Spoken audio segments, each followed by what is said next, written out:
Here we go, episode 115 of the Hardline Sports Talk. I'm Michael Merlo. That's John Michael Masiri. JM, what's cooking tonight?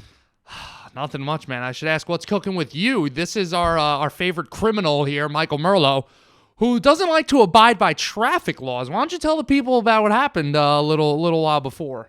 Yeah, I was rushing over here, blew a stop sign. But actually, I didn't when I plead not guilty in court in a few weeks. Okay. I'm actually not guilty, Right. but yeah, I got a little ticket on the way here. Not what you want. I don't know if I could see you in a courtroom facing a judge. I don't know how that would work It's out happened for you. before. I've had to go for this exact reason. Actually, no, it's not the same stop sign, but it's really close to where I got pulled over in 2019. Oh, so you've had multiple run-ins with the law before. Well, in this certain scenario, yes, I have. Right. See, this is why, you never know about people and what they got going on. He's a scumbag. He's just driving around, doing whatever the hell he wants, and these poor people out here don't know. You're endangering lives every single day. I guess so. I mean, I'm pretty down on myself at the moment. I mean, this just sucks. You know who are also endangering lives?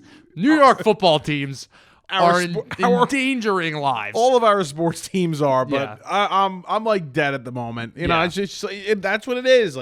I think that's how I view it with my teams. I think with your teams, it's a little different at the moment. No, but this is this is where we feel comfortable though.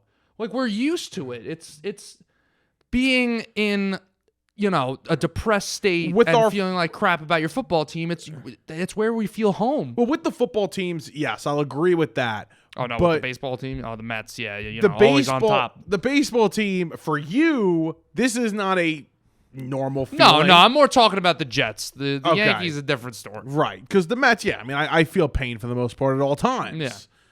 You with the Yankees, that's a whole other scenario, which I cannot wait to talk about in a little bit. We are going to start football, and we are going to start with JM's New York Jets, who, I don't even know what to call Monday night other than I should have been paid to watch the Jets on offense. I mean, I can't believe I sat there and watched most of that game and watched Zach Wilson in that offense.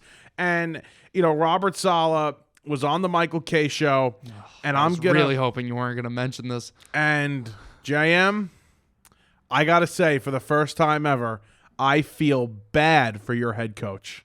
Yeah. Wow. I feel this is a shock. for your head coach Yeah. because I do believe that this guy is a good defensive coach. Okay. Yeah. At the very least, he was a great defensive coordinator with San Francisco, and I think he's a good defensive coach just based on what he's done with the defense here, from 2 years ago to last year to this year. Right.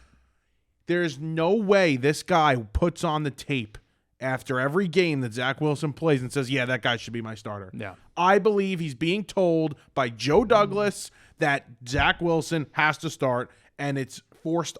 Zach Wilson's forced on Rob Saleh. I think Rob Saleh wants to make a change. I think it's a very delicate situation because I think first of all, you don't really have a lot of great options besides that with Trevor Siemian and Tim Boyle. Now you could obviously throw some blame on the Jets and say, well, why didn't they take a flyer for a Carson Wentz, or why didn't they trade for Joshua Dobbs or Jameis Winston or somebody out there? That I can't tell you the answer to. But like I said, I don't know if there's better options out there for Saleh. I don't know if it's Joe Douglas saying, listen, we need to stick. I don't think Joe Douglas needs Zach Wilson to work out for him to keep his job. We know Zach Wilson sucks and he still has his job. We've known that for over a year now. So I don't know if it's an upper management thing. I don't know if it's a locker room thing. It's Zach Wilson is, beloved in the locker room, or they don't want to send the message to the players that things are about to go haywire. They're making quarterback changes and this and that. I really don't know. All I know is I had some time to self-reflect about this team. Yeah. Because I still do some night classes, and on Monday night, I was like, you know what? I'm going to be an adult, and I'm going to go to my class. I am not going to skip my class, which I've done a couple times already, so I really had the pressure on me to go anyways.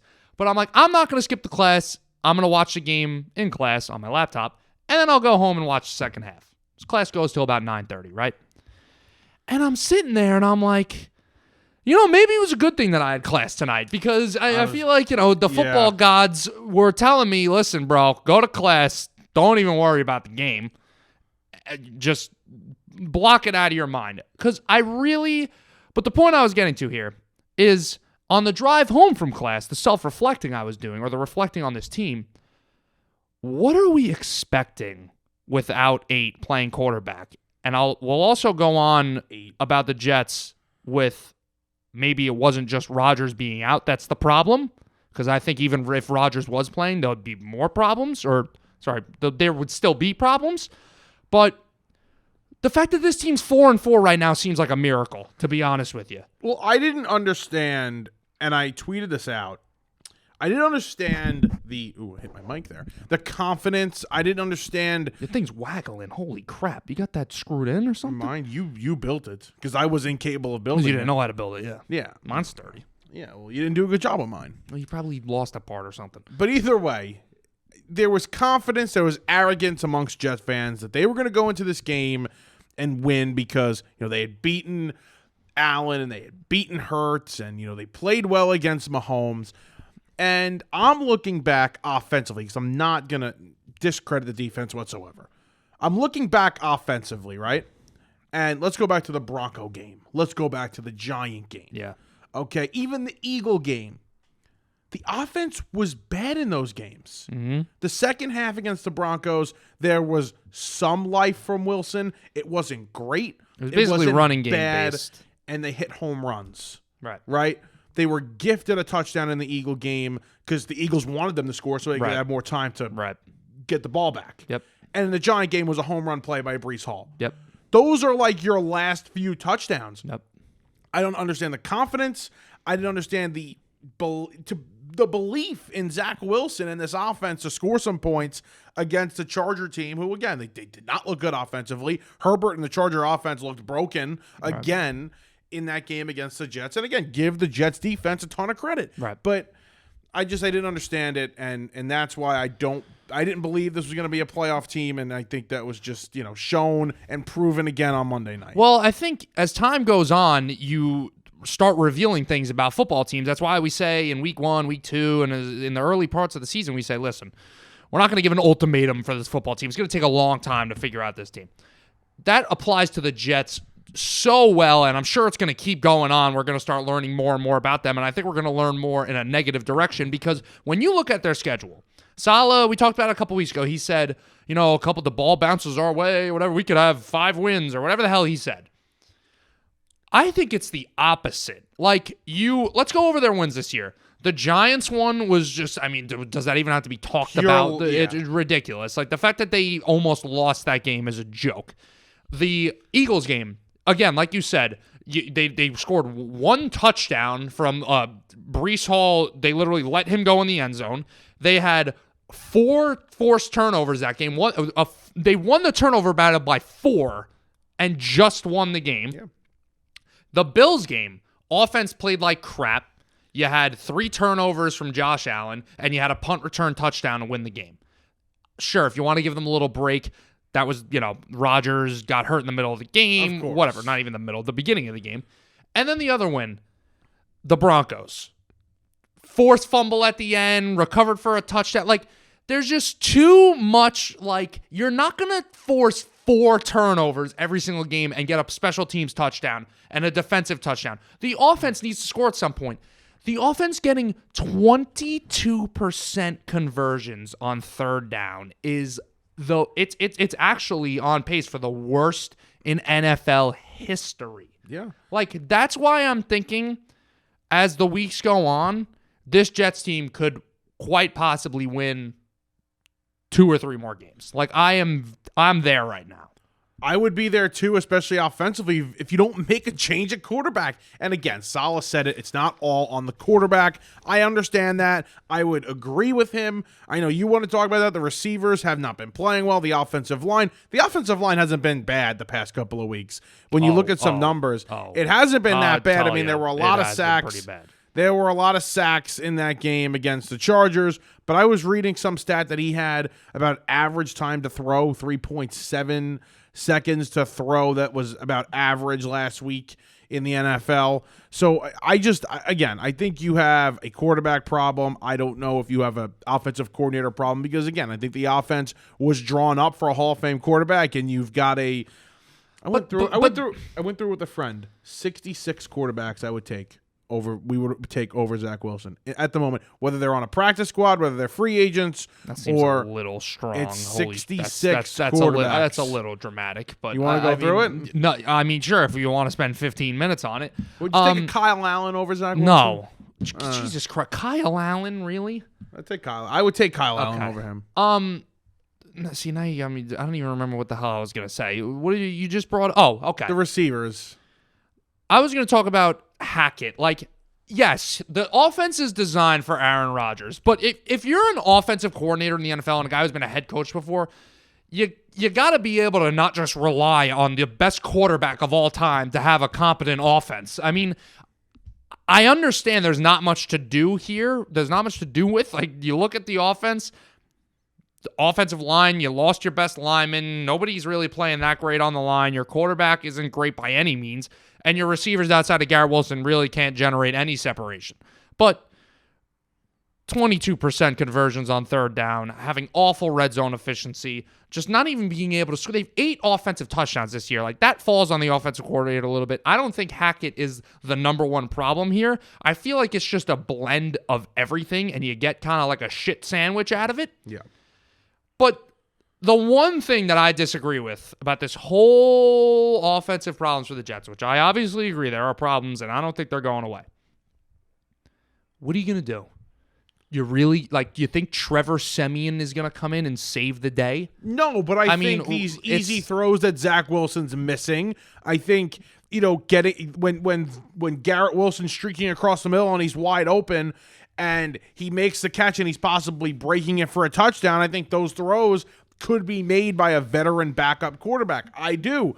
There are just the basic things that are not getting done right now that Zach Wilson cannot do because he's just not smart enough. He doesn't see the field. He doesn't see the defenses the way a quarterback should. I think these veteran guys will be able to do that. I don't know. I also think it could spell in the different direction where the offensive line isn't playing well. They're constantly giving up pressure. What's putting a 30-whatever-year-old Trevor Siemian statue back there, not being able to extend plays, which I know Zach does it sometimes. It's not like he never does it. He should do it more. The one thing about Zach Wilson that is obvious, and it's never going to change because it hasn't changed since he's been in the league for 3 years, the guy has absolutely zero sense for pressure. That's just something that I feel like can't be taught anymore. It's just you either have it or you don't.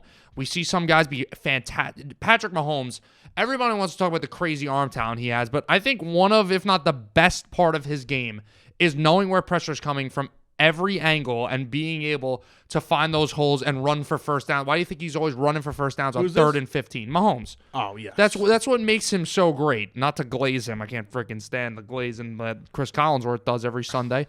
But Zach Wilson, he just can't do it. He cannot do it. When he goes backwards, he went backwards a couple of times. I guess he was trying to spin, turn his body so that he could look downfield and also go back though and evade the pressure. And he's just stumbling back. And then these guys are just getting him. But the only thing on defense the Chargers have is a pass rush. The 2 guys on the edge. Yep. That's the only thing this team. They are terrible everywhere else. You can score on them no matter what. Are turnstiles. I mean, awful. You can do whatever you want against this team. The Lions are going to throw for how many yards against this team? And the Jets couldn't do anything. Yeah. Just couldn't do anything. No, they couldn't. And that's a perfect example. And JM, I know he hasn't had one of those games where he has thrown all these picks and it's just disgusting because he really hasn't, Wilson. He hasn't done that yet. He fumbled a couple of times last week, but he hasn't had that disgusting game where, oh my God, look at these turnovers. He throws 2 picks against the Raiders in the first half. They have to move off of him. They just have to. For these guys in the locker room, we talked about it after the Patriot game. I was going in on Saleh, in on Douglas, in on Wilson, that they're going to lose the locker room. And we're back. I think we're back to this now. I don't think he's going to lose the locker room, but I think we're back to this now where the guys in the locker room are watching the tape. They're watching this guy play, and they're saying, man, we cannot take this anymore. Well, listen, it's November 8th, okay? Or 9th, whatever. How long is it going to last where every single week you're saying, well, we're seeing week by week improvements. We're seeing a guy that's gaining confidence. Okay. On this rate, he's going to be the most confident man on the face of the earth by week 18, from what they're saying. Every week. JM. He's getting more and more confident. Yeah. He's in year 3. Chances are this guy is going to be out of the He should be in the XFL. league. Zach Wilson should be in the XFL very soon. There is no reason to hold this kid's hand. There is no reason to coddle him at this point. Who gives a rat's ass about his feelings and his confidence, okay? Because, by the way, if he turns on the TV or if he turns on the radio, he's going to get killed anyway. His confidence is gone. Why are we protecting this kid like he's the first child? I really don't. It doesn't make sense to me. I don't know, to be honest with you. It would enrage It's me. Douglas's pick, so I'm sure that's why he's got a connection to Douglas. it. It's Douglas. It's all Douglas. It's not Saleh. I'm telling you, you watch this guy in these press conferences. It's not Saleh. I'm glad you're bringing this up because that's what everybody wants to come after the coach. And I've been standing by Robert Saleh. I'm still going to stand by him here. You're like, oh, let's get an offensive coach. What is the offensive coach going to do? If anything, I'm saying, why can't they just get another offensive coordinator or some sort? At that point, what are you going to do? Hire a quarterbacks coach? But you got to get a new offensive coordinator then, because getting rid of Saleh, what's that going to do? We understand that Saleh is a guy that was brought there to change the culture. And honestly, I think he's done a pretty good job of it. I would agree. This team has a good identity about them. They identify with the defense. They've got superstars all over that defense. They're going to have multiple all-pros this year, and it's all going to be wasted for shit because we can't score the damn ball. But I think the Jets have more of a branding identity since Saleh's been there. They're a little bit more respected nationally, even though they continue to embarrass themselves with their freaking awful quarterback I'm off the play. Saleh hate. I really am. Because when you would watch his press conferences, early on when he was defending this kid, it looked like he was truly defending him. You listen to the interview yesterday. You listen to his press conference today. He sounds like a guy, and I don't know if he's doing it on purpose or not. He sounds like a guy who's being forced to play this kid, and I can see it now, and I see his pain. And again, if I was a fan, it would enrage me. I don't know how this guy hasn't walked into Joe Douglas's office, tell him to go screw himself. I'm playing one of these veterans just to give myself a chance, just to give these guys a chance. JM, anything is better than this kid. Anything is better than Zach Wilson. So you want to tell me Trevor Siemian sucks? Fine. He's better than Zach Wilson. You want to tell me Tim Boyle hasn't had experience and sucks? That's fine. I would still throw him out there. I'd still throw him out there. Yeah.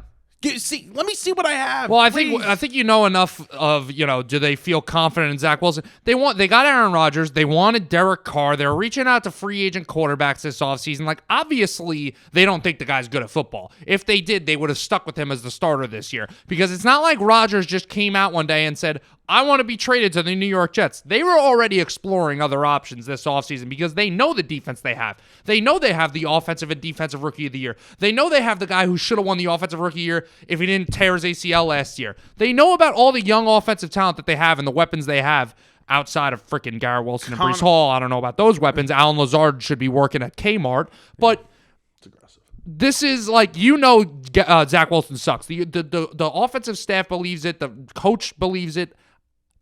I don't know where. It must be Douglas. I really don't understand. It's Douglas. It's all Douglas. I'm telling you, it's Douglas. Is Zach Wilson coming in every day and everybody's shining his shoes and oh my God, Zach, did he save everybody's lives in the locker room? I don't understand. Did Joe Douglas bang Zach Wilson's mom and he's doing him a favor now?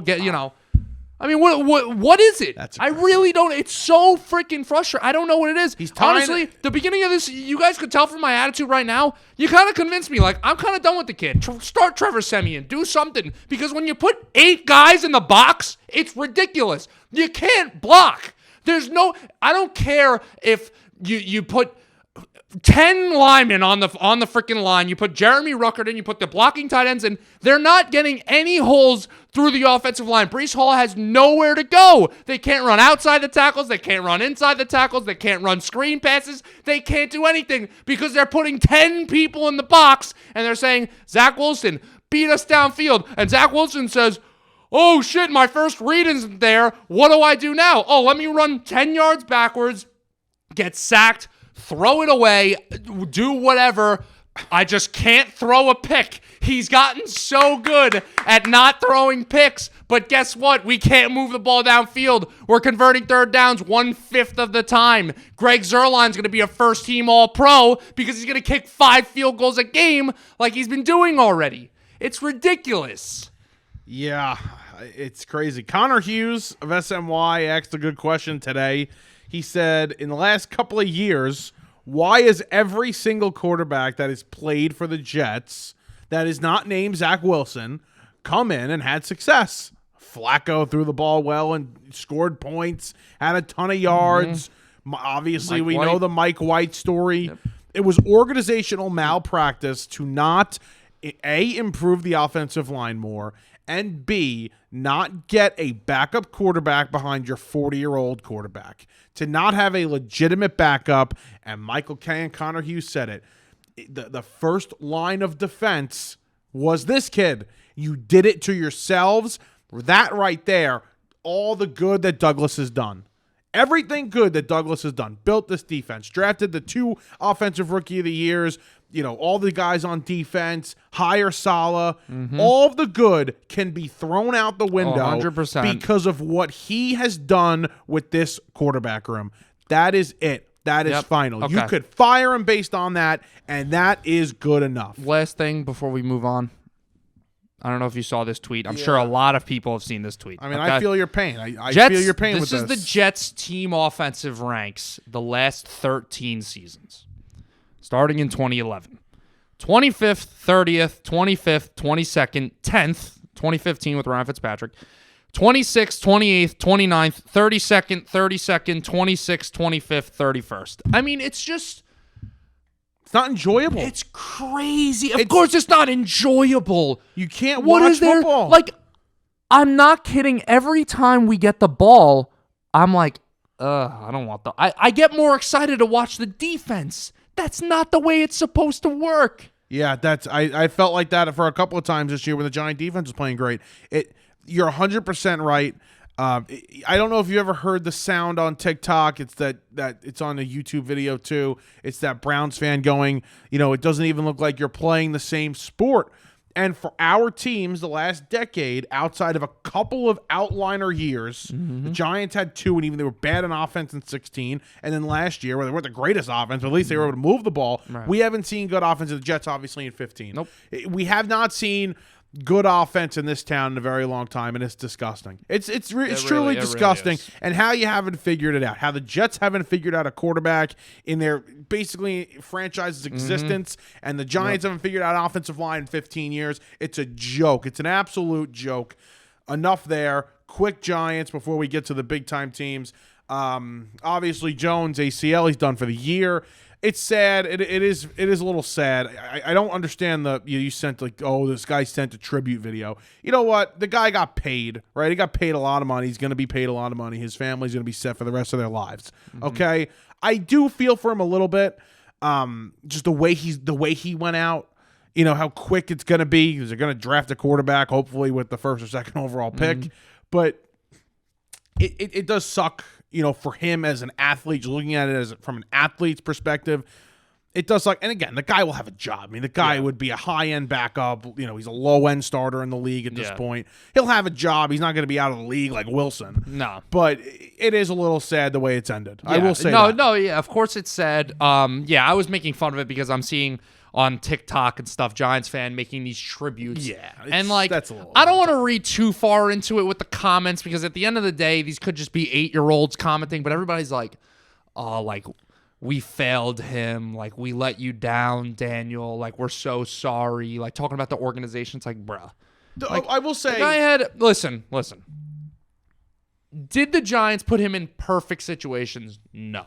JM, but if you're about to say what I think you're about to say, they put him in terrible situations for his entire it's Daniel career. Jones. Okay, the pick was scrutinized when you made it. It wasn't. It was a lot of people questioned the pick because you didn't really see the talent. He showed flashes once in a while of being, not a top 5 quarterback, but being maybe a franchise guy, top 12, 13 guy. Yeah, it never really worked out. He had one solid year last year that was overhyped because of the way the team performed, and not to take it away from him, he played great in that playoff game against Minnesota, who turned out to be one of the most overrated playoff teams of all time.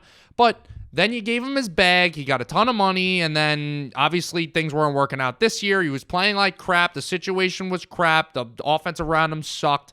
But listen, there are guys that have outperformed their situations. Look at the rookies we've seen. Look at C.J. Stroud. Look at Justin Herbert, right? Look at some of those guys that Deshaun Watson, his rookie year with the Texans. Like, that we know even if your situation sucks, we can tell off the bat if you're going to be a stud or not. And Daniel Jones was never bound to be a stud. You're saying two different things, and I'm agreeing 100% with you. The special quarterbacks can overcome those things again, like Stroud. His offensive line, I think, is 31st ranked in the league. Yeah. It's terrible, and yet he's and the weapons aren't great at all. Right, these aren't household names he's throwing to. Right, but Jones is not that guy. He cannot overcome those things. He's not one of those elite quarterbacks. Right. But the Giants have done a crap job, offensive line, weapon wise. He went through 4 different offensive coordinators, right. 3 different three different coaches. Yeah. No, he never got put in the right situation. You're not wrong, but I do not believe he would have turned into that. But I also think that he was never really going to live up to some of the expectations that Giants fan had. He was never going to be Eli. Even though I love to make fun of Eli all the time and say he's overrated, and I do believe that he over his career is overrated. But there's one thing that you can't deny, and it's that Eli Manning was a clutch performer in the playoffs, and he played well when it mattered the most. But at points, Eli Manning was considered like a top 10 quarterback in the league multiple times. I don't think that was ever going to really happen with Daniel Jones. And I think people that said that last year are out of their freaking mind. And Manning played every day. Yeah. That also goes and the one thing, because listen, I'll admit, like when they signed Jones, I was like, just thank God this is over. You tag Barkley and that's it. And, just looking at the contract structure of getting out after 2 years, like whatever. Right. But the one thing that was a legitimate concern, and probably one of the main reasons why that he didn't get like a legit long-term contract, was injury. Right. Not being able to stay on the field, and we're seeing it now. It's an unfortunate situation, but he was not able to stay on the field. It's tank time. It's tank time for the Giants. Yeah, it's full-blown tank mode. And but now what do you do? Jones is going to be what? He's probably not going to be ready for training camp next year. He's not going to be ready to start week 1. It depends, yeah. So, depending on who they get, I don't know who's considered more of a project out of these guys. I would assume that Drake May is a little bit more project-like versus Caleb Williams, but I think he's also a little more. I think Penix is maybe the biggest guy that will be considered a project. McCarthy. Depends on the guy. I would I don't expect Sanders to come out. Sanders isn't coming out. Yeah. I would sit him. I would sit the kid. Right. I would sign another quarterback until Jones is ready to go, or if Jones is ready to go, you start Jones. Well, it's a tough decision to make because you see C.J. Stroud and what he's doing right now, but then, Bryce Young is struggling right now. And he should have sat. He probably should have sat. Anthony Richardson was off to a pretty solid start. He was thought to be a project. So you never really know what exact, triggers to hit. Well, the Giants are going to have a lot of decisions to make. Hopefully they have months to make the decision because they'll be on the clock for months with the number 1 pick, considering Tommy DeVito is going to be the starter. And I got in an argument today with a kid he's a Mets-Giants fan, exactly like me. First thing he said, Lindor sucks. And I was like, Lindor was the second best shortstop in the league last year. Yeah. So we had that discussion for 20 minutes. And then he was like, Judge was a better coach than Daboll. And which was just completely mind-boggling. And Daboll, I think, with DeVito right now, Daboll could show me something. Daboll could show me something a little bit here. What's he going to show you? It's Tommy DeVito. No, exactly. If Tommy DeVito can look like a somewhat competent backup quarterback, Daboll will have shown me something, at least something from this season. If that is any, silver lining, almost is just the most disastrous season possible for the New York Giants this year. If DeVito looks somewhat competent, good on the offensive coaching staff. All right. Can I have that? Yeah, I can have that. Sure. Well, make Tommy DeVito look like an MVP candidate. Let's do it. No. Competent backup. Right. And then cut him after the year. No. All right. Let's move on here to some of the bigger teams. We're going to do a little quick roundup of the big games from last weekend that we had previewed in the last episode. We'll start Dolphins Chiefs here. We argued about the Dolphins we've argued about Dolphins all year. I've been higher on the Dolphins than most. I thought they showed something in that game against the Chiefs, especially defensively. They gave up 14 points, that defense, against the Chiefs. Obviously, the Chiefs had the defensive touchdown that ends up being the go-ahead score. I thought the defense showed me a lot. I think it's the offense that's got to kind of figure it out against the better defenses. But I'm in on the Dolphins and their ability to beat good teams still going forward. I think they will be able to do it. Okay, well, I'm out on the Dolphins and their ability to beat good teams, and it's because number one, like you just mentioned, they have this amazing offense that everybody wants to talk about, and rightfully so. I mean, it's a very exciting, electrifying offense. Great offense, except when they play good defenses. They just cannot seem to score at the rate that they do against bad teams. But you'd usually say, like, JM, obviously you're going to score a little less against the good teams versus the bad teams. Sure. But it's too big of a difference. They struggled against the Eagles and they struggled against the Chiefs. And why am I drawing a blank? What's their other loss this year to the they went to Buffalo. Buffalo lost, right? And that was when Buffalo's Buffalo. Defense was still, like, Tre'Davious White literally got hurt that game. Buffalo's defense was still pretty much at full strength there, and gave them a tough time. And they're going to need to rely on this defense more if they want to have Super Bowl aspirations, because I saw a stat the other day talking about the top 30 offenses in NFL history in terms of points per game, and I think maybe one or two of them won the Super Bowl. Like, it's a cliche, but defense win championships.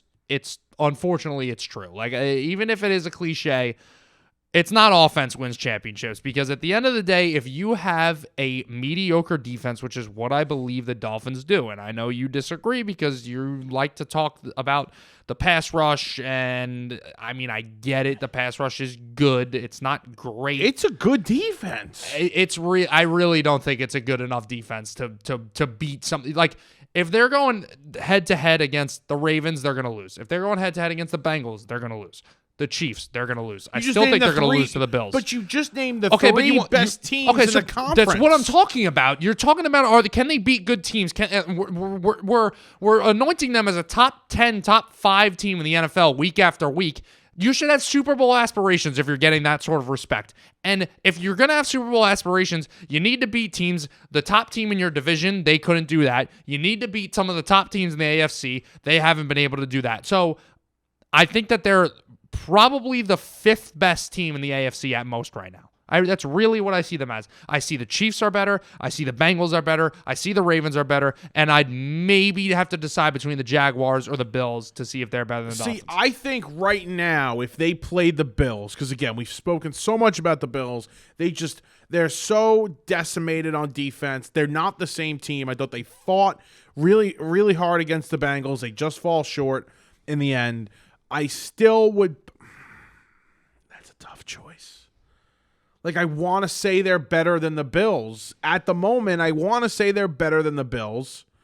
I think we'll see when they play each other again. I mean, you know I'm not crazy about the Bills, but the Bills have proven they've been a top dog in the AFC for a couple years now. They've proven that they could beat some of these teams. They haven't made it to the Super Bowl yet, but they certainly tell you that they could exchange blows with these heavyweight teams. I don't think the Dolphins can do it. They haven't beat a winning team in over 400 days. Yeah, they beat the Dolphins head-to-head. The Bills had a tough loss to the Patriots and a tough loss to the Jets. Those are divisional games. They're an inconsistent team. They've been inconsistent. Lost to the Giants. What other game did they win? I'm not big on the Bills. You're not big on the Bills. We've said the Bills are a little overrated. They have problems on offense. This defense is banged up, but I'm also not big on the Dolphins. I think head-to-head, I'd take the Bills right now. Josh Allen, watching him in that Bengal game, when he's not turning the football over. Oh, he's Superman. The most fun player to watch in the league. He truly is amazing. He's the best runner they have on that team too. No disrespect to James Cook, but when you get him in space, he's a fantastic runner. And I know Mahomes is the best player. I think he's the best player I've ever seen. I think he's the best quarterback in the league. But it's Allen is so freaking cool, man. And I'm just jealous. Like, where do I find one of those guys? Yeah. Where do I find a Herbert? Where do I find a Burrow? I You want have one. His name's Tommy DeVito. Hopefully it's Drake May or Caleb Williams. The Let's talk about the Bengals, though, because they're back. I placed a wager. I placed a wager on the Cincinnati Bengals to meet the Philadelphia Eagles in the Super Bowl. That's my wager.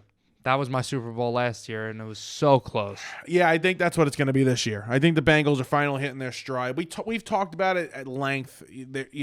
Casuals will say, "Oh, look at the Bengals, Burrow, Chase." Forgot his name for a second. Who might not play this week? Right. Higgins, all these guys mix in. They got these great offense. They are so great defensively. That's what makes them so special and so different. That's why I think they're going to go to the Super Bowl. Yeah. I think that's why they have the chance to do so. I think that's why they're going to do this year. Well, they could shut down a Lamar Jackson offense, in my opinion. Well, that's what they've made kind of their trademark in the playoffs is everybody talks about Joe Burrow, and rightfully so. I mean, he's a great quarterback, and he's the leader of this team, but that Super Bowl run they went on a couple years ago, that was really because of the defense. 100%. Like, Burrow didn't play bad by any means, but you look at Burrow's stats in the fourth quarter and this. Now, when the game was coming down to the wire, that Bengals defense stepped up and won them football games. So, a lot of underrated guys on that defense. I feel like Trey Hendrickson still to this date is underrated. Yeah, Logan Wilson. There's some underrated guys on that defense, and they seem to just play really well together. They seem to play very well at home. You see that whole thing? They striped the jungle.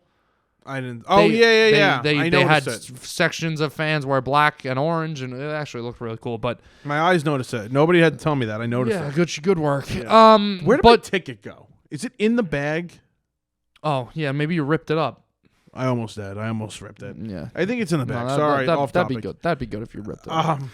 But listen, I think Chiefs are Bengals or Ravens. I think right now biggest threats to the Chiefs. I think that's, the Chiefs are the defending AFC champs. They're the defending Super Bowl champs. I think the biggest threat to come out of the AFC. I know the Jaguars are doing their thing right now. I still need to see more from them. This week. Chiefs and Ravens. I mean, I can't freaking talk. Ravens and Bengals. That's your biggest threats to the Chiefs. The Ravens, they were my preseason Super Bowl champion. You want to hear a funny story? Sure.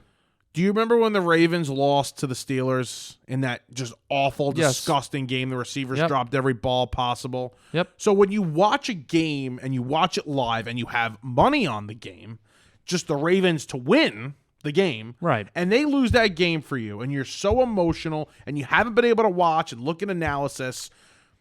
I watched that and go, they played like dog crap. I'm done. I'm out on the Ravens. Right. I cashed out all my bets on the Oh wow. On the Ravens you went rogue. And the Ravens conference. Okay, at 18-1, and I forget what the conference one was. Maybe 8-1. They're like 2.5-1 conference. They're 8-1 on the Super Bowl right now. Cash out would be looking nice right now. So whatever it would have been, I'm pissed off at myself. But I do believe if I had a choice today, Bengals or Ravens, I'd go Bengals. And I hate the Bengals. The Ravens are. I just get scared with them because they look so good, but then there's moments where they have games like that against the Steelers, and they just look like not a serious Super Bowl threat. But we haven't seen it. They don't even look like a playoff team. Haven't seen it in a while. No, we haven't. And I mean, this weekend again, big matchup. They blew out the Browns earlier in the year on the road. Now they're coming back home where they just blew out the Seahawks. They blew out the Lions a couple weeks ago at home. They're playing well at home and they're blowing teams out like nobody's business. I mean, we got more to see here. And even after this week, all right, let's say the Ravens kill the Browns this weekend. All in. I was going to say, is it more Browns suck, Ravens are sick? Like which one, or is it both? It's all in. Because I feel like a shoe's got to drop here in the AFC North. I don't think all these teams are going to finish. But JM, that defense is so good. Like no matter what you say, no matter what you want to do with the Browns, the one constant is that defense is elite. It's the best defense in the league, other than maybe the Ravens. I'm familiar with a team like this that has a great defense. The Ravens are the actually offense might suck. The Ravens are comparable right now statistically to the 2000 Ravens, which is like one of the best defenses ever. So the Ravens defense is underrated in the sense that they're having a fantastic year, but the Brown defense also very good. If they blow this team out, I don't care this division game. Might even No, mean if anything, more. it makes it even a bigger deal. Division games are usually closer. They should be they're my top team right now. I mean, the spread being 6 right now is pretty crazy, honestly. It is. For the way the Browns have been playing and the way that defense looks. The Browns are going to be a pick for me. They're going to be a pick for me. I'm not going to touch it personally because I just think that the Browns, there's too many outliers here. There's they got blown out at home. Watson, I don't know how the hell he's going to play. Played in that game. Is Watson that much of an upgrade over DTR right now, though? In DTR's first game against a really good defense, yes. Let's see how Deshaun Watson plays against a really good defense coming. Is this his first week? No, he played last week. He played last week, and they won 27-0. Yeah. Well, they also played the Cardinals. And Clayton Tune. Yeah. Shout out Clayton Tune. Shout out Clayton Tune. Huge Clayton Tune guys here. All right. If you asked me with a gun to my head where to go to school, I would get shot. Tulsa. Wow. Okay. If you're correct on that, it's a school in Texas, I think. Hold me to it. School in Texas, Tulsa. Houston. School in Texas. Good job, Michael. Nah. Well, that's bullshit. That doesn't matter. Yeah, no, you can't say Tulsa. That's school in Texas. Texas is a big state. All right. Is Tulsa in Texas? A lot of colleges in there. Is Tulsa in Texas? I don't believe it is. I think it's Oklahoma. Yeah. For the longest time, I didn't know Oklahoma and Texas were not in the same state. I thought they were all just one. Tulsa, Oklahoma. Yeah, that's weird. Wait, what did you just say? I didn't know Oklahoma and Texas were like their own states. I thought they were together. What? I didn't know Oklahoma was its own state. Were you held back in school? Were you in those speech classes and That's why I'm so good at speaking. I was in the speech class for a year, yeah. There's nothing wrong with that. Nah, but Yeah, no, make fun of me. That's fine. They call it speech, You think? But it's really For 1 year I was, and then I tested out of everything, and I'm not a great student. I'm failing 2 classes right now. How you doing in Spanish right now? Well, I shouldn't say failing 2 classes. Because Spanish is not failing, but it's close to it. Give me a little Spanish. Hola, mi amigo. ¿Cómo estás? Bien? This is the most ¿Tú estás enfermo? basic Spanish. ¿Tú estás enfermo? ¿Tu abrio duele? Does your knee hurt? We're on that subject right now. It's not good. It's not good. Not much Why good. is that what you know? Does your knee hurt? Well, knee is rodilla. Yeah, that's how he's doing in Spanish. What did you get a 47 on or something? 40 with the curve? Without the curve. 54 with the curve. American politics. Yeah, it's safe to say you're not running for office anytime soon. I would be a good politician, though. Oh, you'd be an awful politician. I'd be a great politician. No. I've been told. You're too nice of a guy to be a politician. I've been told. told. A scumbag to be one. Maybe I can be a scumbag. All right. Anyway, what were we talking about? You want to talk about the Eagles? Talk about the Eagles. It's my glorious birds. It's crazy how this kid has just turned into an Eagle fan now that he realized the Jets suck. But, I thought Dak, I'll say this about the game, it was a great game. I thought Dak played really well. I thought the Cowboys played good enough to win. The difference in the game is the Eagles being able to convert third and fourth downs with the stupid play. But in general, also, when it's not, third and short and they're, able to actually run an actual play where they have to actually work to get the first down. They're able to do so. They're able to score in the red zone. Cowboys are not able to score in the red zone. That's the difference in the game. They're actually tush-pushing out of the end zone now. Did you see that? They were backed up at their after Dak stepped out of bounds and they tush-pushed on first down. Yeah. They're dangerous, man. And it's what I said last week when we were saying, the Eagles, they don't look like they did last year, but that's okay. They have a new identity this year. I think that this passing game is feared a little more. A.J. Brown is just week after week. I mean, oh, my God. The guy is making a run at the best receiver in football title right now at this point. The offensive coordinator is doing a couple of things that I'm confused about, though. I think they should be a run-first team. I know Hurts is a little banged up and they're not running him as much. Yeah. But they should be running the football more with all the backs they have. Well, I actually traded for DeAndre Swift the other day, so I was looking at his game log, and they've been giving him the ball a lot. I mean, the Jets game, I think he only had 10 carries, or one of these games, a couple of recent games, they only had 10 or so carries. But the efficiency has gone down a bit, and I think that's what it is. I think they've just pivoted a little bit because they played some good run defenses and weren't able to move the ball on the ground. I still think they're a run first team. There was a third and four, right before they gave the Cowboys the ball back before the final drive. It was the second to last drive. It was 3rd and 4. They were on their own side of the field. And I'm like, why are they not running the ball here? They threw it to Brown, and it was, I think Bland had great coverage on him. Hirsch just threw it out of bounds. Right. Like, why are you not running the ball? Yeah. So I just think they're a run first team, in my opinion. Maybe they don't have an identity for run first or pass first. Like, I think it's kind of just the flavor of the day. I think it's just, what's going to work for us today. I don't think they currently have an identity on offense, which I guess is it's fine. They're 8. They're 8-1. Their defense is playing well. They have a great offensive line. Hurts has been playing well. Still a little. The defense isn't perfect. I think we have a little less confidence in the defense this year compared to last year. I still think line of scrimmage. Battle in the trenches. They're winning that every time, and it's really why I still think that they're going to end up getting the 1 seed. And I know the Lions have a cakewalk schedule like we talked about last week, but everybody wants to talk about, Eagles' schedule is getting tough so far. So far 2 for 2. They beat the Dolphins. They beat the Eagles. We'll see. They got a big game after the bye against the Chiefs. That's going to be a real fun treat. The Kelsey Bowl, whatever the hell you want to call it. Kelsey Bowl, part 2. I'm sure they'll drop one of these games against the Niners or the Bills or the Chiefs, at least one, but I still think that there's a path for them to get this 1 seed and end up winning 13, 14 games. It's definitely a path. I don't know if they'll get it or not, but they're beatable. But they're the best team in the NFC right now, unquestioned. Yeah. Anything else in the world of football this week, man? CJ Stroud is freaking balling out. CJ Stroud's incredible, and Bryce Young is quite the opposite. Yep. It's truly. It's crazy that David Tepper, the owner, wanted. You hear this? I have some. Yeah, go ahead. What? Tepper wanted Young and Reich and McCown were like all over Stroud, like that was their guy, and the owner won out, and now we're here. I mean, wouldn't you say when did they hired Reich before they traded? Correct. Yeah. But even in those meetings, you'd say, we're looking for a quarterback. Who do you like? Well, Frank Reich. Your work's not done yet.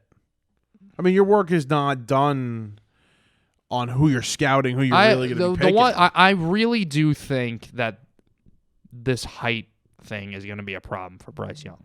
Like, you look at him out there, and he really just can't see over his offensive lineman.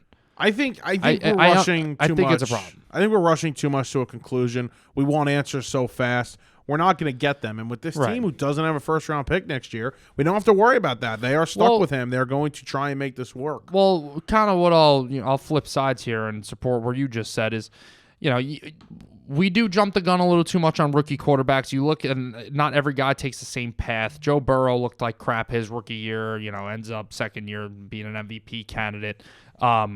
Tua, another guy, same draft class, on a weird path. Justin Herbert, just look at that draft class. Justin Herbert came out guns blazing, like stud. Tua looked like maybe we were throwing around the B word, Tom Brady's name, or who are we trying to link to? Was it Russell Wilson? We were trying to link somebody. Brady. It was Brady. Yeah, with the whole tampering thing. We were trying to say, maybe they should go out and get Brady and to replace Tua and Watson too. Deshaun Watson. That was a big thing. Watson to the Dolphins. That's the one I was thinking of. And Tua ends up, turning out he might be the MVP of the league at the end of the year. So I'll give Bryce Young a little time, but from what I'm seeing so far, I really do think it is a bit of a problem that he literally can't see all over his offensive lineman. Yeah, it ain't good. Also, shout out Joshua Dobbs. I mean, what a story. Yeah, I think the best story right now in the NFL is Josh Dobbs just being able to go over there in Minnesota, do what he's got to do, win a football game against Taylor Heineke and the Falcons on the road. Mm-hmm. Doesn't know his offensive linemen's names. They don't know his cadence. Yep. They're practicing on the sideline. That was just it was a little emotional. Yep. It was emotional. Oh, so you cried? I was close to tears. They also almost won me money. Yeah, that's doing why. so. But it was great. It was a great story. So shout out Dobbs. Yeah. And I mean, I was trying to mention this before. Flex out games, please. I mean, yeah, please. I mean, you got the Thursday Jets, night. Raiders. Oh, that one, yeah. That Thursday night Thursday game. night is I am. You can't flex that out. I don't care that it's. I'm not even saying because it's a bad matchup. I don't like Thursday night football. I think it sucks. The players don't like it because they're on short rest. I think it just sucks. Like, I don't need football 3 times a week. I love the sport. Sundays are my favorite day of the week. You don't need to give me Thursday night football. Half the time I can't watch because people are busy on weeknights, and they're just not good matchups. I think they're dumb, to be honest with you. Yeah, I like it. I don't. I like having the option to watch it. I'll have money on the game tomorrow. That's the problem. You have a problem. I am not touching this game. I'll have the Carolina Fantasy Panthers. football will be my only connection here, if I even have anybody in that game. Come back to me after this show. Carolina Panthers plus the 3.5. Put the ticket on it. Put that little plead not plead not guilty, and then put in the thing say innocent if Panthers money line hits. I forget. No, not money line. Jesus. They might win though, but not money line. Yeah, Panthers and the under. Who's home? Bears. Oh boy. Be a good game. Bajan's gonna play. No, thank God. What else? He's freaking better than Fields. All right, enough baseball. I mean, enough football. Yeah, enough baseball. Right. Time for baseball. Let's start managers very quickly, because just the way we have this timed out here, we'll do managers real quick, and then we'll talk about the big story of Brian Cashman. So Stephen Vogt goes to the Guardians. It's kind of a surprising move. First-time manager. Yeah. He just retired. So congratulations to him. I think he'll be a good manager. We'll see. I mean, he's a catcher. Catchers seem to turn into managers, and I mean, it seems like half the managers in the league are former catchers. So yeah, and you know who was a catcher? Oh, David Ross, the catcher. Yes, David Ross was a catcher. David Ross now out of a job. Yes, Craig Counsell. Shocking. This situation actually pisses me off, and I have no the Mets fans were the ones that wanted Counsell. I know you were backing off of it towards the end there, but it pisses me off. Like, Ross did a good job. He's a former Cub. He was on that 2016 World Series team. And who the hell is Craig Counsell be getting $40 million? Like, he hasn't proven anything in the league. He doesn't have a championship. Like, he was on a Brewers team that went on a couple nice little playoff runs. I mean, 5 years, $40 million. Giving this guy player money to be a manager. I don't get it. And the one thing I think that should be brought to attention is managers don't have a union, which is kind of crazy. I don't know what the legalities of that is if you were going to create a union, but you have the Mets hiring Carlos Mendoza for 3 years, $4.5 million. It's actually embarrassing. And then Craig Counsell is out here making $40. I mean, Bruce Bochy. I mean, not Bruce Bochy. Melvin. 4.5 goes to the Padres. Goes from the Padres to the Giants. A long career, a lot of respect, a lot of achievements under that guy's belt. He's not getting $40 million a year. Yeah, he's getting 4.5. Where is this coming from? And like I said, you're having Craig Counsell jump ship from Milwaukee, spineless. And was it the owner or the GM made a comment saying you're not welcome here anymore, kind of a thing? I don't know if it was that. It was the owner. It was a little. Listen, a little testy. I'll defend Counsell here for a second. Any Met fan bashing the Mets for this is just clueless. I mean, Counsell gets the big market. He gets the storied franchise. He gets to stay home, and he gets the record-breaking contract. He gets all those things. He was going to the Mets. He would have to move his life to New York. Completely different life, geography. No, he would have gotten the record contract. But New York's different. He stays in the Midwest. Does a manager make that much of a difference, though, to be giving them $40 million? I think he's a union guy from when he was a player. He wanted to, kind of reshape this market here and have managers get paid more. I mean, look at the Mets. Look at the Mets savings. Cohen saving a ton of money. Yeah, he would have been paying this guy $5 million a year plus, probably closer to 6 or 7, because the Cubs apparently blew the Met offer away. So let's just say it was $6 million a year. They're paying Mendoza $4.5 for the 3 years total. I'm trying to find stats on manager payroll, salaries. Torrey had the record at about $7.5 million. Before then, it was a 2-year contract towards the end. And then other than that, I don't really know. I know Bochy was at $4.5 million this year as well. This is from 2021. Francona was the highest. He was $4.2 million. That's it? Yeah. It's nuts, man. It's crazy. I don't know if I would pay a manager this much. I'll defend Counsell again. He's a great manager. I think he's great in the clubhouse. I think players respect him. I think that's half the battle. He's done a good job, obviously, with the Brewers with a small market. They're able to get to the playoffs every single year for the most part. So I'll defend him. I think he's a really good manager. I think he's one of the 5 best in baseball. But you're paying a guy that listens to the front office and listens to the analytics. I think it's a different story when you're paying a Bruce Bochy. I think it's a different story when you're paying a Bob Melvin, a Dusty Baker. I'd pay Bruce Bochy $7 million a year. Yeah. I don't know if I'd pay Counsell. I don't know. It's very steep for me. Yeah. And Ron Washington. Congratulations to Ron Washington. Shout out Ron. Back in baseball, he's with the Angels. I just feel Ron. bad that he's going to a terrible organization that's going to be without Shohei Ohtani, which is the only... Maybe Mike Trout's kicking his way out the door soon, too. Phillies, man. These Phillies want him. The Phillies? Yeah, that's been a whole thing. He's a Philly guy. It's always been a thing. Him and Harper to play together. And see Harper's moving to first base permanently? I did see that. Brian Cashman having a great week. Oh, my God. Let's go, Brian. Yeah, no, what am I going to do? Put Bryce Harper at first base? Yeah, actually. You can put Bryce Harper at first. The Phillies are doing it.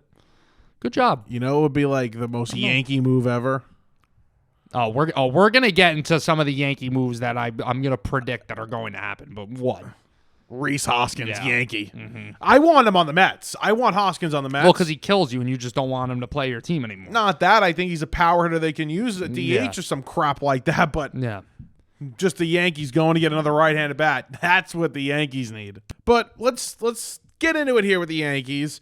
And, the Mets, obviously, they hire the Yankee bench coach, Mendoza. We'll talk about that more in a few minutes. But Brian Cashman, man, gotta love Brian. Using all those profanity words there. Yeah, big boy. Screaming, cursing at the media. He went full crazy mode over there, and he said some interesting things, JM. Yeah. And I was surprised because God, I love it. Haven't seen that out of him in a little while. Times he said BS. You know how easy it is to just say BS and not bullshit? Right. He just kept going on and on, he saying said it over and over and over again. Say BS. Yeah.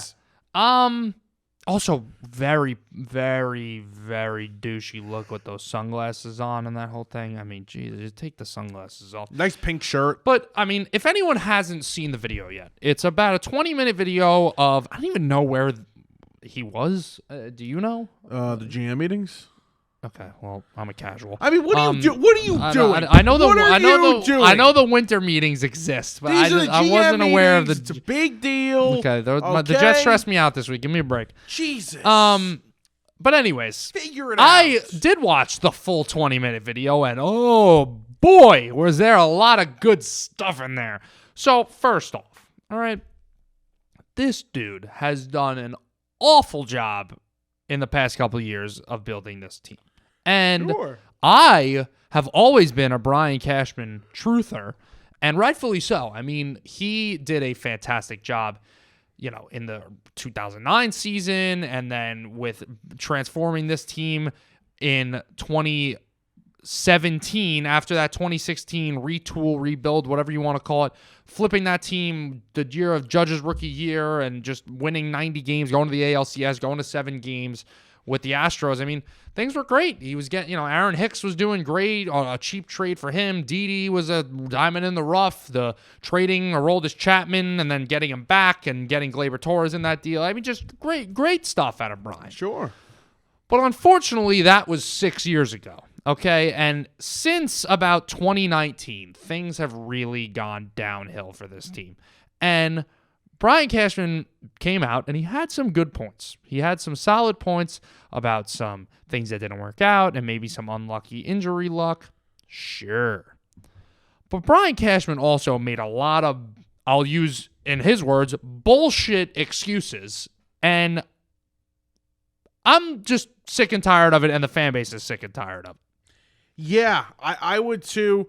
I thought it was very interesting that he brought up like Gray and Gallo. These guys I'm so glad you brought this up. Yep. having success elsewhere. They're on playoff teams, right? So they're great players. Like Sonny Gray. Like, listen, Sonny Gray was really good this year. I mean, he really was. He's a Cy Young finalist. Right. And Gallo is Gallo. What he is with the Twins.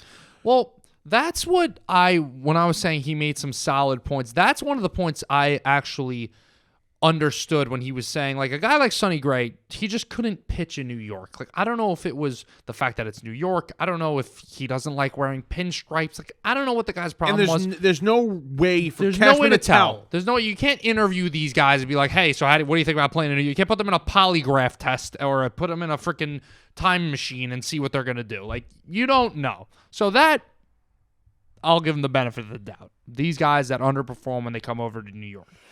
However, bringing up Joey Gallo, this is a great segue, okay? Brian Cashman said, well, we needed a lefty bat, and it didn't work out. Talking about the Joey Gallo trade. Mm-hmm. Why didn't you just take care of you knew you needed a lefty bat in 2021. You still need a lefty bat in 2023 going into 24. Why didn't you just take care of that in the offseason? Why did it take a deadline deal for Joey Gallo, who you don't know how he's going to play in New York? You bring him here in the middle of the year, which is already a tough adjustment to make. Why are these things not taken care of beforehand? He's talking about the Frankie Montas trade, which turned out to be a disaster. I mean, the guy pitched 1 inning last year. He got hurt the year they traded for him at the deadline. Just an awful stint with the Yankees. Sure. Might be back. And he said, well, we didn't get Castillo, so we moved on to Montas, and he was the best pitcher there on the market, and things just didn't work out. He got the injury bug, and that's what happened. Well, why didn't you get Luis Castillo, Brian? Mm-hmm. I mean, the Reds get Noelvi Marte in that deal, who was a great prospect, got called up last year. He had a great, it's not even his rookie year, he had like 100 at-bats, but had a really good 100 first at-bats of his career. Like, there's no doubt that the Mariners gave up some young talent to get Luis Castillo. But if you're the New York Yankees and you are a team that is competing for a World Series year after year, and that's what you set your expectations to be, and that's what the fans set their expectations to be, and rightfully so. I mean, it's the most famous organization in sports history and the most successful organization in sports history. We have that right. And it's a great market to play in, and there's no salary cap, and you could just bring guys here, and they have all the money in the world. Why are you getting outbid in a trade scenario by the Seattle Mariners? And then when Castillo comes over to Seattle and pitches like a Cy Young caliber pitcher and Frankie Montas crumbles to the ground, you have excuses. Yeah, I think it's tough in the sense of, well, the Yankees were trying to preserve prospects. We can have the debate all you want. I think prospects are lottery tickets, and I think you move them to go get established players. And Castillo, I think at the time, I think it was an established enough player where you go and move prospects. And, we've seen what he's done with the Mariners. He's an ace. They signed him to a 5-year contract. I mean, this is a guy that would be your 110% your number 2 behind Cole, and arguably the best 1-2 punch in baseball. If this was your guy to go behind your ace, you have two co-aces. Really, he's a fantastic pitcher. He's been fantastic. So you're right in the sense of, well, we should definitely be more aggressive in trying to go get these elite level players. But I can also, understand to a standpoint, it's not like it was a money thing. If it was a money thing and the Yankees aren't making that move, fine. But I don't think it wasn't a money thing. It was a prospect. The thing is, I'm not going to come out here and be, ignorant Yankee fan and say, we're the best organization ever, just spend everything. Like, that's not what I'm saying. What I'm saying is the Yankees have done Brian Cashman does an awful job recently misallocating his resources. Yes. You have money that you're saying, well, where'd all our money go? Josh Donaldson was making $50 million over 2 years. DJ LeMahieu is a guy who should not be in a starting lineup every single day. I'm sorry. Like, he was good in 2019. He had a good 60 games in 2020, but over the course of his career, you look at that, you say, that was an outlier in 2019. He's in his mid-30s now. He's not returning to that form. I mean, just get that thought out of your head, because he brought that up. He said LeMahieu got hurt last year, and towards the end of the year he started picking it up. And let's not forget this guy in 2019 was an MVP candidate. And it's like, bro, it was 2019. Like, that's the shit that pisses me off. Like, move on. DJ LeMahieu, 330, 25 home runs in a juice ball season is not returning. I mean, I'm trying to think of the money now off the top of my head. I mean, Rodon would turn out to be a disaster last year. You had Aaron Hicks on a 7-year deal. That didn't work out. Severino out here looks like his career might be in the rearview mirror. Like, a lot of problems with money that's just not being spent the proper way. JM, I don't know where this team goes because they have not shown the, what's the word I'm looking for? The motivation. They haven't been motivated to go out there and spend a ton of money. Right. I mean, I shouldn't say a ton of money. They spent a lot of money last offseason. They spend the money. They spend the money for sure. They don't seem like they're motivated to go out there and sign major free agents. This team needs a lot. And are they willing to commit to that? Because they're going to be in the running for Yamamoto. We were talking off air before. This is the first time the Mets and the Yankees in a very long time, and under the Steve Cohen era now with the Mets, that they're going to be competing for the same free agent. Yep. They're both very interested in Yamamoto from Japan. Are they going to be able to give this guy $200 million and then go out there and find a left-handed bat in the outfield? Well, I was just about to say. So I think if I made a Yankees wish list this offseason, obviously, I'm going to take into account realism here. Like, obviously, anybody would have Ohtani number one, but I don't really see it being realistic. My number one target for them is Bellinger. I mean, I think that is the most obvious thing for them. They need an outfielder. Bellinger can play center. He can play the corners. He can even play first base. Rizzo's not going to be here forever. You've been dying for that left-handed bat, that power bat. Bellinger has that. You could go all day long about, oh my God, his swing's made for Yankee Stadium and this and that. Sure, he's a left-hander with a big uppercut and a swing that's made for the fences. Like, but he's a great contact hitter too. He batted over 300 last year. Cody Bellinger's a guy who should be at the top of the list. Before we get too far, even if we do get far into the, who should the Yankees be getting this offseason, what I wanted to say before about the prospects, about the Castillo, not trading for Castillo, is sure, you could say, well, we want to keep our guys. But guess what? When these prospects come up to be major league ready, you look at a guy like Oswald Peraza, who never really seemed to get a fair shot, and he talked about that, basically saying Oswald Peraza never got a good shot because Josh Donaldson was in front of him. But the Yankees haven't had great success raising their own talent recently. If it wasn't for Aaron Judge, it would look like a pile of shit. I mean, Estevan Florial is a guy who keeps coming up and down. He was having a great year in AAA last year. He's been a prospect for, it seems like, a decade now. He never seems to get a fair shot. Gary Sanchez didn't work out. Greg Bird didn't work out. Glaber's like up and down. He's playing. He had a good year last year, good solid 2 years in a row. But, I don't even know if you could call him homegrown. You ended up trading for him like the year before he got called up anyways. They haven't had a good track record of bringing guys up, and especially position players. Well, Volpe, last year, disappointing rookie season. It's the development of these players, and then it's also having too many Clint Frazier guys because you're not able to develop them, and you have too many guys, and you have log jams at positions like we were talking about before, like we listened to Cashman before talk about.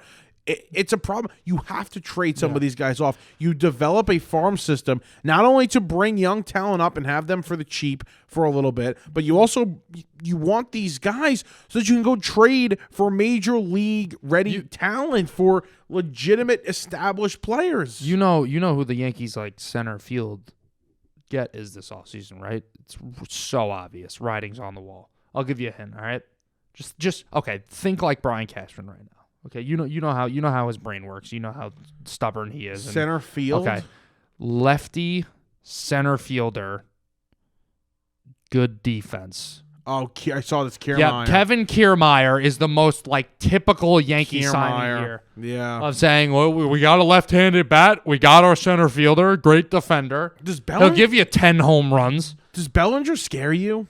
No. The 1 year on the contract. I think it's a gamble you have to take. I don't think Bellinger's gonna get a bag. I don't think the guy's getting $30 million. I think he's getting $30 million. I think he's getting at least $200 million. He's a Boris client. He had a fantastic season in a big market. I think he's gonna get a bag. I think he's gonna get that much money. I think also I feel like this might not make sense, but $30 million might be the new like $22 million. It seems like year off season after off season, the $30 million number is just like less and less of a big deal. I'm reading Aaron Nola is getting $30 million a year. By the way, I have a crazy. Before we end this, I have a crazy free agent prediction. Okay. Can I guess? Yeah. Who's the player? It's 2 pitchers. It's either or. It's 2 pitchers. To go to the same team? No.